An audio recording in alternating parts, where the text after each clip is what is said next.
সংস্কৃতির শহর জলপাইগুড়ি এবার পা ফেলছে এক নতুন পথে।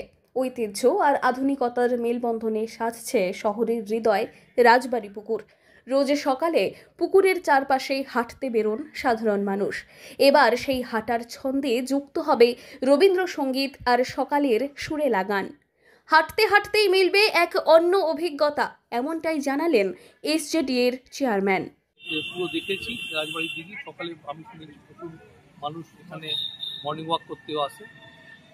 আমরা ঠিক করেছি কি রাজবাড়ির দিকে একটা সাউন্ড সিস্টেম আমরা লাগাবো। আমাদের সব পার্কগুলোতে সাউন্ড সিস্টেম আছে, হালকা মিউজিক সকালে থাকে। আর রাজবাড়ির দিকে একটু মেনটেন্যান্স করা দরকার আছে। আমরা আজকে বলে দিয়েছি, আমার মনে হচ্ছে 15 দিনের মধ্যে রাজবাড়ির দিকের একটা নতুন রূপ দেখতে পারবেন। আমরা মেনটেন্যান্সটা, গাছপালা একটু ঝড় বৃষ্টি হয়েছে, গাছপালা একটু তো সব।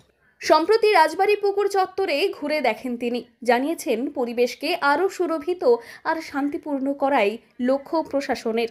শুধু রাজবাড়ি নয়, সৌন্দর্যায়নের ছোঁয়া লাগছে শহরের আরেক ঐতিহাসিক এলাকাতেও, দেবী চৌধুরানী ও শ্মশানকালী মন্দির চত্বরে। পরিকল্পনা অনুযায়ী ধ্যান আর শ্রদ্ধার আবহ বজায় রেখে পাশাপাশি হবে শ্মশানকালী মন্দির। পাশাপাশি দেবী চৌধুরানীর স্মৃতি বিজড়িত এলাকাও গড়ে উঠবে পর্যটনের অন্যতম আকর্ষণ হিসেবে। শহরবাসীরা বলছেন, এই শুধু সৌন্দর্য নয়, নিজেদের শিকড়কে নতুনভাবে আরও একবার চিনে নেওয়ার সুযোগও বটে। 11টার সময় এখানে ঢুকে পড়তেছে।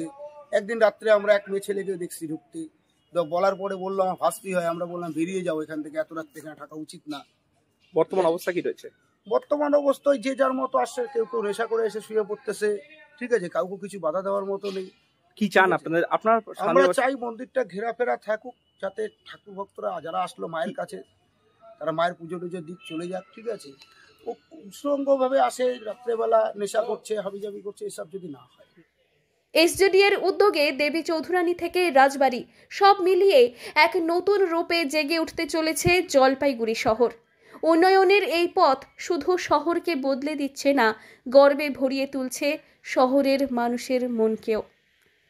জলপাইগুড়ি থেকে সুরজিৎ দে রিপোর্ট, লোকাল 18 বাংলা।